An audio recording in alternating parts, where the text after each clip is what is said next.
नमस्कार दोस्तों, एक बार फिर से मैं भूपेंद्र कुमार सैनी आपके अपने YouTube चैनल ज्ञान विधि शिक्षा में स्वागत करता हूं। जैसा कि दोस्तों हम चौहान वंश को पढ़ रहे थे, कंटिन्यू कर रहे थे। आज चौहान वंश के जो इम्पोर्टेंट शासक हुए वो कह सकते हो कि आपके अजमेर के जो चौहान साम्राज्य के चौहान हैं, उनके जो अंतिम वीर शासक रणथंभौर के चौहान तो बाद में रहेंगे, लेकिन ये उससे पहले के रहेंगे।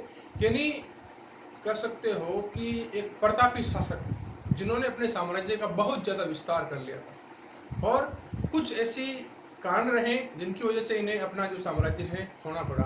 वो किस कारण से रहा, पृथ्वीराज तृतीय के बारे में बात करेंगे आज। किसके बारे में? पृथ्वीराज चौहान थर्ड के बारे में। ठीक है, इसके बारे में चर्चा करेंगे, कैसे ये शासक बने, कौन से युद्ध लड़े इन्होंने, सारी जानकारी आज डिटेल में हम चर्चा करेंगे। ठीक है, तो हम पिछले वीडियो में पढ़ चुके थे विग्रहराज तक। कितना कहाँ तक पढ़ रहे थे? विग्रहराज तक, विग्रहराज चतुर्थ तक हमने पढ़ लिया था। कहाँ तक पढ़ लिया था? विग्रहराज चतुर्थ। विग्रहराज चतुर्थ के बाद में मैंने कहा था शासक बनता है गांगे। कौन बनता है? गांगे। गांगे चौहान। गांगे चौहान के बाद में शासक बनता है पृथ्वीराज सेकंड। कौन बनता है? पृथ्वीराज सेकंड। पृथ्वीराज सेकंड है ना, ये निसंतान है। क्या है? निसंतान है। ये निसंतान है। तो ये इसके निसंतान बनने के बाद के अंदर जो इसका चाचा है, पृथ्वीराज चौहान का जो चाचा है सेकंड का, सोमेश्वर, सोमेश्वर ये शासक बनेगा। कौन बनेगा? सोमेश्वर। सोमेश्वर शासक बनेगा। और सोमेश्वर उस समय गुजरात में है। कहाँ है? गुजरात में। और सोमेश्वर का ही बेटा होगा पृथ्वीराज थर्ड, ये जिसके बारे में हम चर्चा करेंगे, इसलिए मैंने आपको बता दिया। ठीक है, तो आज हम चर्चा करेंगे पृथ्वीराज थर्ड की। देखिए कैसे शासक बना, कैसे हुई चीजें सारी। ठीक है,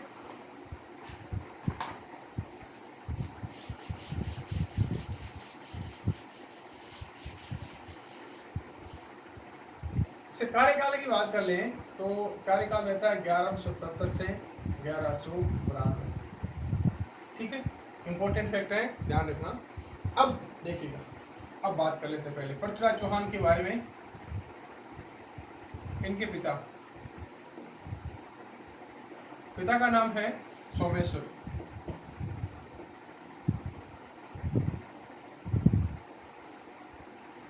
ठीक है, पिता सोमेश्वर हैं। जब शासक बनते हैं सोमेश्वर, तब गुजरात में होते हैं। कहाँ होते हैं? गुजरात में होते हैं। ठीक है, एक बार ठीक है, ये लिख दिया। माता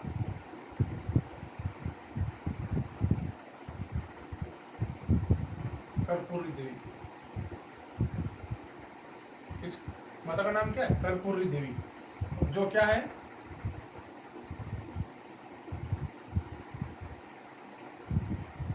जो अनंतपाल तोमर की बेटी है। किसकी बेटी है? अनंतपाल तोमर की। ये अनंतपाल शासन कर रहे हैं दिल्ली पे। किस पे कर रहे हैं? दिल्ली पे शासन कर रहे हैं। ठीक है, ये दिल्ली के शासक है अनंतपाल तोमर। तो कह सकते हो पृथ्वीराज चौहान का नाना हो गया। कौन हो गया?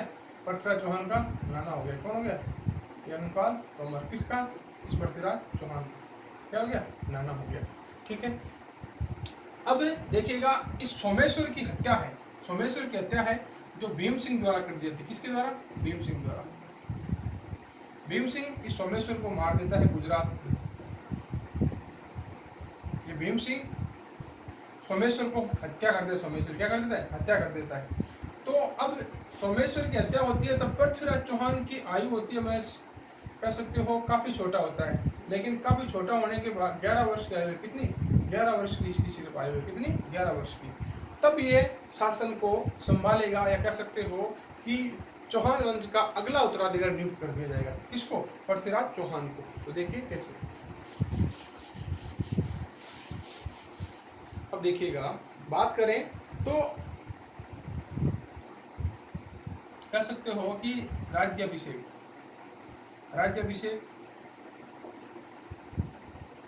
11 वर्ष की आयु में हो जाएगा 1166 में। कब हो जाएगा? 1166 में। जो इनकी माता है कर्पूरी देवी, इनकी संरक्षक बनेगी। क्या बनेगी? इनकी माता कर्पूरी देवी इनकी संरक्षक बनेगी। क्या बनेगी? संरक्षक। कर्पूरी देवी इनकी संरक्षिका बन गई। अब ये कर्पूरी देवी शासन का संचालन कर रही है। कौन कर रही है? कर्पूरी देवी इनके शासन का संचालन कर रही है। ठीक है, सॉरी 1170 में इनका जन्म हुआ था। 1170 में क्या हुआ था? जन्म हुआ था, और 1170 में इन्हें शासन करना शुरू कर दिया था। ठीक है, अब देखिएगा कर्पूरी देवी शासन का संचालन कर रही है कंटिन्यू। अब कर्पूरी देवी शासन का संचालन कर रही है, लेकिन देखना कि अब इसके अंदर कर्पूरी देवी अपना कह सकते हो कि सेनापति किसे नियुक्त करती है? सेनापति, सेनापति का नाम होता है भुवन। सेनापति का नाम इंपोर्टेंट याद रखना, क्या नाम है? भुवन। ठीक है, सेनापति का नाम भुवन है, और भुवन के बाद में इनके पृथ्वीराज चौहान के जो प्रधानमंत्री हैं, प्रधानमंत्री हैं वो कौन बनेंगे? हेमास। कौन बनते हैं? हेमास। हेमास वही हैं जिन्होंने नागौर दुर्ग का निर्माण किया था। किसका? नागौर दुर्ग का निर्माण करता है, ये इसके बन जाते हैं प्रधानमंत्री। कौन? हेमास। ये हेमास इंपॉर्टेंट रोल रखेगा आगे पृथ्वीराज चौहान के साथ, बहुत ज्यादा इंपॉर्टेंट रोल रखेगा। कौन? हेमास। ठीक है, तो ये इनका सामान्य परिचय क्या है? सामान्य परिचय है।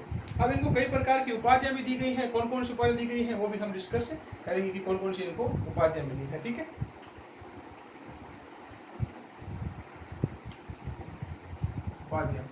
उपाधियां हैं राय पिथौरा, ये दी है मुस्लिम इतिहासकारों ने।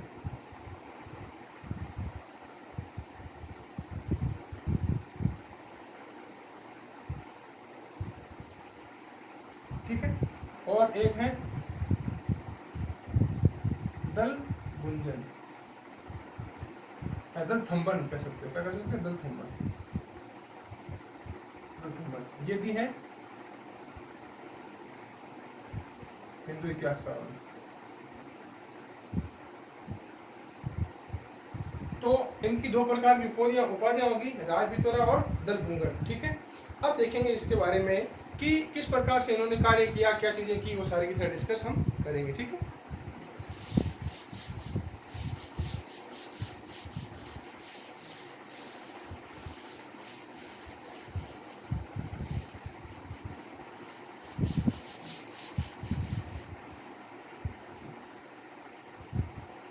देखिएगा जब पृथ्वीराज शासक बनते हैं तब पृथ्वीराज का साम्राज्य वो कहां तक रहेगा?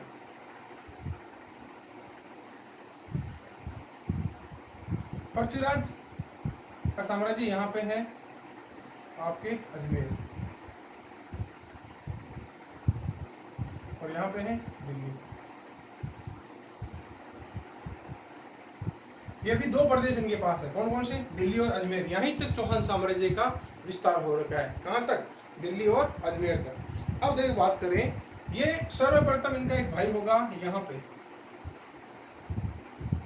जिसका नाम है नागार्जुन।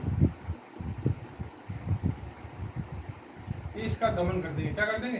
दमन कर देंगे। ये नागार्जुन हरियाणा के आसपास, कहाँ पे? जो हरियाणा का इलाका है वहां पे शासन कर रहा है, और इसकी भी इच्छा है कि धीरे धीरे कि हाँ अजमेर साम्राज्य पे मेरा राज हो। किसका? नागार्जुन का। ठीक है, इनका भाई है, ध्यान रखना, इसका भाई है, चचेरा भाई है नागार्जुन। ठीक है, और इस साइड में एक कह सकते हो कि कन्नौज में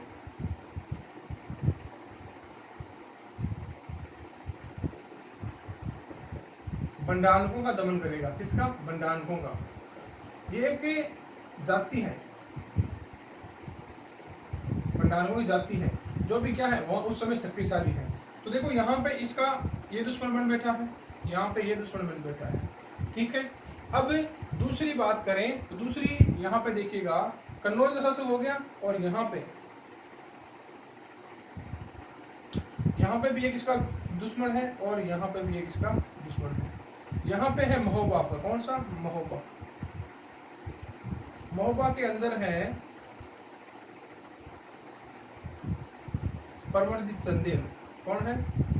परमर्दी चंदेल। परमर्दी चंदेल महोबा का शासन है उस समय। महोबा आपका एमपी में है। ठीक है, परमर्दी चंदेल के साथ भी ये युद्ध करता है, और उस युद्ध को कहते हैं तुमुल का युद्ध। कौन सा युद्ध? तुमुल का युद्ध कहते हैं। कौन सा युद्ध? तुमुल का। इसके अंदर परमादित्य देव चौहान के दो बड़े वीर सैनिक आला और उद्दल, ये दोनों आला और उद्दल ये वीर गति को प्राप्त हो जाते हैं।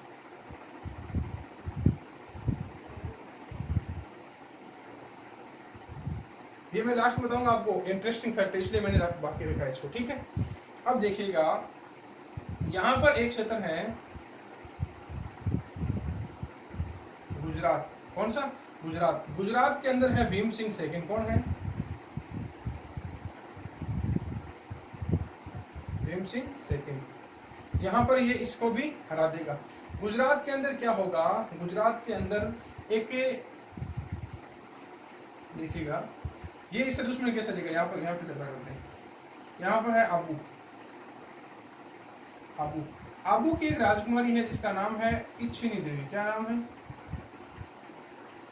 इच्छिनी देवी। ये क्या करेगा? इच्छिनी देवी, जिससे ये गुजरात का भीम सिंह सेकंड, कौन? गुजरात का भीम सिंह सेकंड शादी करना चाहता है, ठीक है। लेकिन ये क्या करेगा? पृथ्वीराज चौहान, ये भीम सिंह इसे शादी करना चाह रहा है, लेकिन पृथ्वीराज चौहान इसे शादी कर लेगा, तो ये इससे दुश्मनी मोल ले लेगा। और आबू के अंदर है मूलराज, कौन है? मूलराज, तो इससे भी दुश्मनी मोल ले लेता है, ठीक है। अब देखिएगा ये इतने सारे इसके दुश्मन हो गए, क्या इतने सारे इसके दुश्मन हो गए हैं, ठीक है। तो ध्यान रखना, ये कन्नौज की स्टोरी, ये मथुरा है, क्या है? ये मथुरा, और इस साइड में है कन्नौज।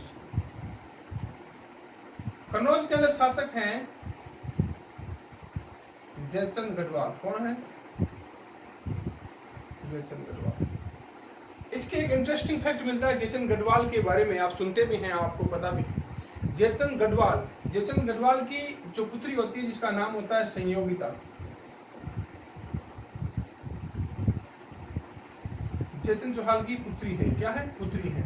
अब क्या करता है कि जयचंद चौहान कह सकते हो कि अपनी पुत्री का विवाह, या कह सकते हो कि अपनी पुत्री का विवाह या अपनी पुत्री का स्वयंवर रचता है।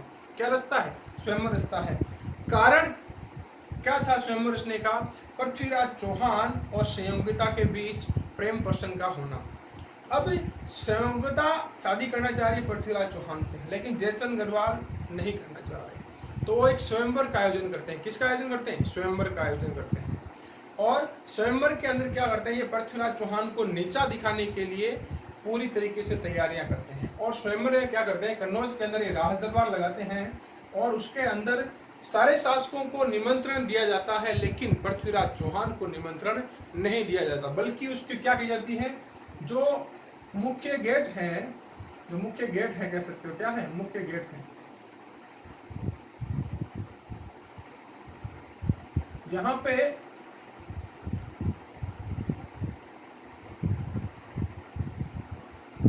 पृथ्वीराज चौहान की और चंद्रप्रदाई के दो पुतले खड़े कर देता है द्वारपाल के रूप में। एक शासक की बेइज्जती करता है, ये कह सकते हो।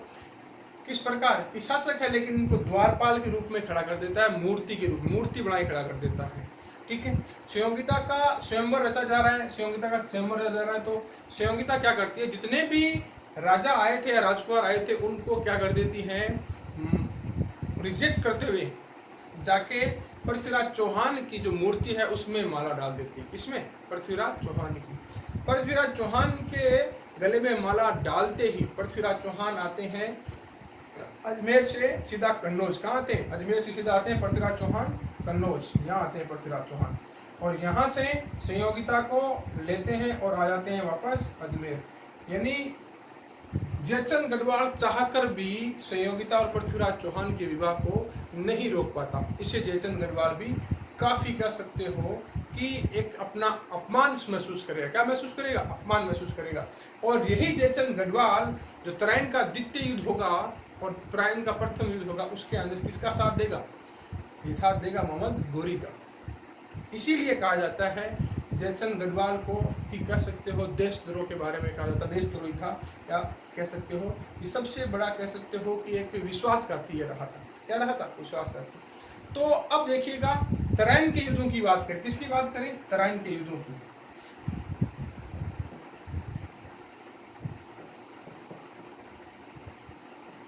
तराइन का युद्ध। तराइन के दो युद्ध हुए थे अपने, कितने युद्ध हुए थे? दो युद्ध। मैं दोनों युद्ध को लिख रहा हूँ यहाँ पे। तराइन का एक युद्ध हुआ था 1191 में, एक हुआ था 1192 में, तो हुआ था 1192 के अंदर। तराइन का युद्ध मैदान है तराइन का करनाल के अंदर, करनाल जहाँ तराइन क्षेत्र है हरियाणा में। कहाँ है? हरियाणा में। ठीक है, अब देखिएगा तराइन का युद्ध हुआ कैसे, देखिएगा। अब देखिएगा इस साइड से जो आपके अफगान शासक है, किस साइड से? इस साइड से ये भारत में प्रवेश कर रहे हैं और अफगान शासक जितने भी हैं वो बार बार अटैक कर रहे हैं। कहाँ पर? आपके दिल्ली और अजमेर के इलाकों पर। ठीक है, अब देखिएगा इसने अपना साम्राज्य इतना विस्तार कर लिया तो सारे के सारे इसके क्या हो गए? दुश्मन हो गए। क्या हो गए? दुश्मन हो गए सारे के सारे। तो अब ये सहायता कोई करेंगे नहीं इसकी। तो जो आपका गजनी का शासक है, अफगान के अंदर ही गजनी का शासक है मोहम्मद गोरी, वो आक्रमण करता है। पहला आक्रमण करता है इस पे 1191 में। किस किस के मध्य? देखिएगा मोहम्मद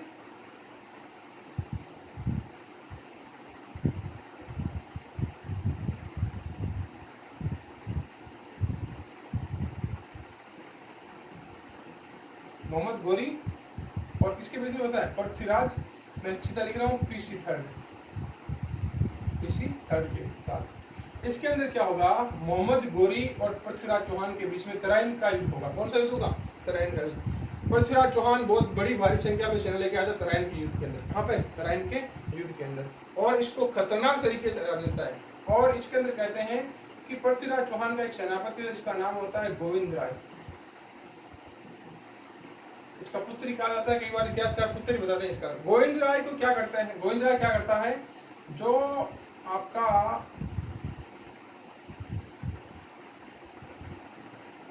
मोहम्मद गोरी है, मोहम्मद गोरी के इतनी खतरनाक तरीके से वार करता है भाले से कि मोहम्मद गोरी घायल हो जाता है। क्या हो जाता है? घायल हो जाता है और तराइन का युद्ध छोड़ के वापस अफगान जा जाता है। कहाँ चला जाता है?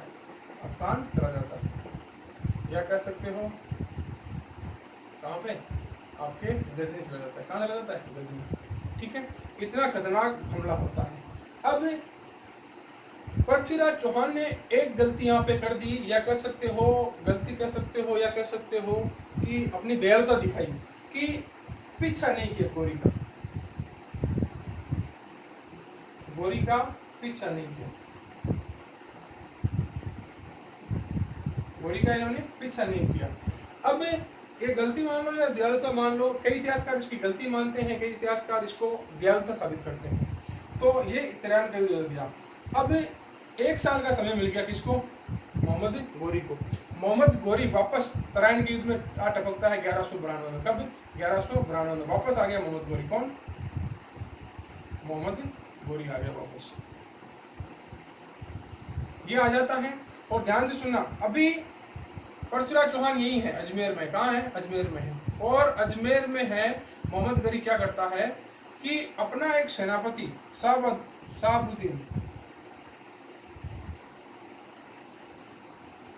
शाहबुद्दीन को भेजता है किसके पास?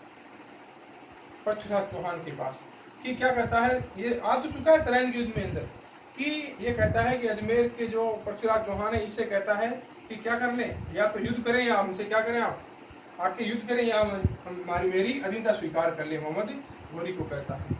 तो ये यहाँ से रवाना होता है वहां पर वापस। पृथ्वीराज चौहान यहाँ आता है, पृथ्वीराज चौहान पीसी थर्ड। लेकिन युद्ध होने से पहले ही शाहबुद्दीन वापस इसके पास पहुंचता है और कहता है हम तो क्या कर लेंगे? संधि कर लेंगे। क्या कर लेंगे? संधि कर लेंगे। जो ही ये संधि का प्रस्ताव देता है तो पृथ्वीराज चौहान कह सकते हो एक अति आत्मविश्वास, जिसके कारण क्या करता है? कम सेना लाता है। सेना क्या लाता है? यहाँ पर कम सेना लेके आता है, सेना कम लाता है, काफी कम संख्या में सेना लेकर आता है और यहाँ पर पहुंच जाता है। कहाँ पर? यहाँ पर। तो इन्होंने संधि का ऑफर दे दिया। अब ये कह सकते हो मोहम्मद गोरी की चाल थी। मोहम्मद गोरी की क्या थी? चाल थी। अब मोहम्मद गोरी की चाल थी और सुबह का समय है। सुबह के समय क्या कर देता है? रात को ये सैनिक क्या थे, क्योंकि इन सैनिकों ने पहले युद्ध जीता हुआ है। कौन सा युद्ध? तराइन का युद्ध। कहते हैं कि एक जीत क्या कर देती है व्यक्ति को आत्मविश्वास से भर देती हैं और यही आत्मविश्वास ज़्यादा होने पर अति आत्मविश्वास में बदल जाता है। तो यहाँ पर ये गलती इनसे नहीं होती है। और ये सैनिक सोचते हैं कि हाँ, जैसे अपने भारतीय क्रिकेट टीम के साथ होता है, कई मैच जीते हैं लेकिन कई बार कुछ छोटी टीमें हैं जैसे जिम्बाब्वे, केन्या, ये भी हरा देती हैं। उसी प्रकार इनके साथ होता है कि ये कह सकते हो कि इतने और कॉन्फिडेंस थे कि आमोद प्रमोद में व्यस्त थे रात को, और सुबह के समय ही ये आपका मोहम्मद गोरी, कौन? मोहम्मद गोरी लिख रहा हूँ, और PC third, Mohammad Ghori attack कर देता है पीसी थर्ड पर। किस पे? पीसी थर्ड पे। और काफी युद्ध करने के बाद मोहम्मद गोरी कह सकते हो इस युद्ध के अंदर विजय हुआ। कौन? मोहम्मद गोरी। कौन? मोहम्मद गोरी। मोहम्मद गोरी विजय हो गया। इस विजय के बाद क्या होता है देखिएगा कि इतिहासकार अलग अलग मत रखते हैं। पृथ्वीराज चौहान क्या कहते? पृथ्वीराज चौहान का जो पृथ्वीराज रासो जिसने लिखी थी, क्या? पृथ्वीराज रासो चंद्रप्रदाय ने लिखी थी। किसने? चंद्रप्रदाय क्या कहता है कि इस युद्ध के हारने का कारण था पृथ्वीराज चौहान का एक घोड़ा। क्या था? पृथ्वीराज चौहान का घोड़ा, जिसका नाम था नाट्य रब्बा। कहते हैं कि ये घोड़ा जब मोहम्मद गोरी का सामना कर रहा था तो वहां पर आके रुक जाता है और किसी प्रकार से आगे नहीं बढ़ता है। ठीक है, ये कारण रहता है इंपॉर्टेंट, ये बताता है। और पृथ्वीराज चौहान कहता है कि मोहम्मद गोरी से हारने के बाद मोहम्मद गोरी इसको कहाँ ले गया? गजनी ले गया। कहाँ ले गया? गजनी। और अंधा करके ले जाता है। कहाँ ले जाता है? अंधा करके। और आप कहानियां भी सुनते हैं कि यहाँ पर वो मोहम्मद गोरी को पृथ्वीराज चौहान चंद्रप्रदाय की सहायता से आंखों पे कह सकते हो एकदम आंखें खराब है पूरी की पूरी, फिर भी वो 8 अंगुल 24 अष्ट वो कह के वो बड़ा मतलब शब्द भेदी बाणों से क्या करता है? मृत्यु, इसको मार देता है। किसको? मोहम्मद गोरी को। और कई इतिहासकार कहते हैं, जैसे हमीर महाकाव्य में, किसमें? हमीर महाकाव्य में कहा जाता है कि जो पृथ्वीराज चौहान है उसको अजमेर में रखा गया। कहाँ रखा गया? यहाँ अजमेर में रखा गया। और अजमेर में रखा गया और अजमेर से भागने की कोशिश करते हैं और भागते वक्त मारे जाते हैं। किसमें लिखा है? हमीर महाकाव्य में ऐसा वर्णन मिलता है। अब देखिएगा सारी चीजें हो चुकी है कंप्लीट। पृथ्वीराज चौहान किस प्रकार से लड़े, क्या नहीं लड़े। अब पृथ्वीराज चौहान का एक पुत्र है, कौन?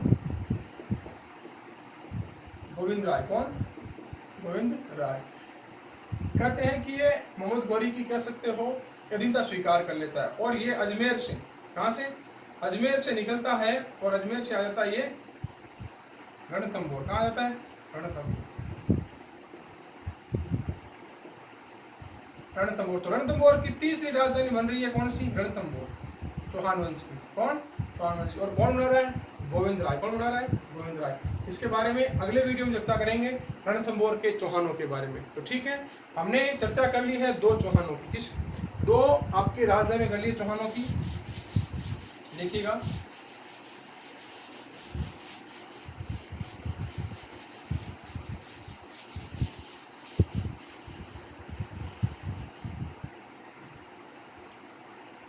जो पृथ्वीराज चौहान है इसका जो वंशज होगा उसका वंशज का नाम है गोविंद राय। क्या नाम है? गोविंद राय। यही एक शाखा स्थापित करेगा, कहाँ पे जाके? आपके कह सकते हो रणथंभौर में। कहाँ? रणथंभौर। और यही चौहान कहलाएंगे रणथंभौर के चौहान। रणथंभौर के चौहान। ज्यादा इसके अंदर रणथंभौर चौहान में ज्यादा विशेषता कोई नहीं मिलेगी। इसके अंदर जो 2-3 शासक मिलेंगे आपके, जेतर सिंह है और सबसे मिलेंगे एक हमीरदेव चौहान। उसका इंटरेस्टिंग फैक्ट है हमीरदेव चौहान, उसके बारे में अगले वीडियो के अंदर डिस्कस कर लेंगे। ठीक है, तो इसमें से काफ़ी क्वेश्चन आने को रहते हैं। मैंने सारी चीज़ें आपको बताई हैं। वीडियो को अच्छा लगे तो लाइक करें, चैनल को सब्सक्राइब करें, ज़्यादा से ज़्यादा कमेंट करें और ज़्यादा से ज़्यादा लाइक करें वीडियो को। धन्यवाद दोस्तों।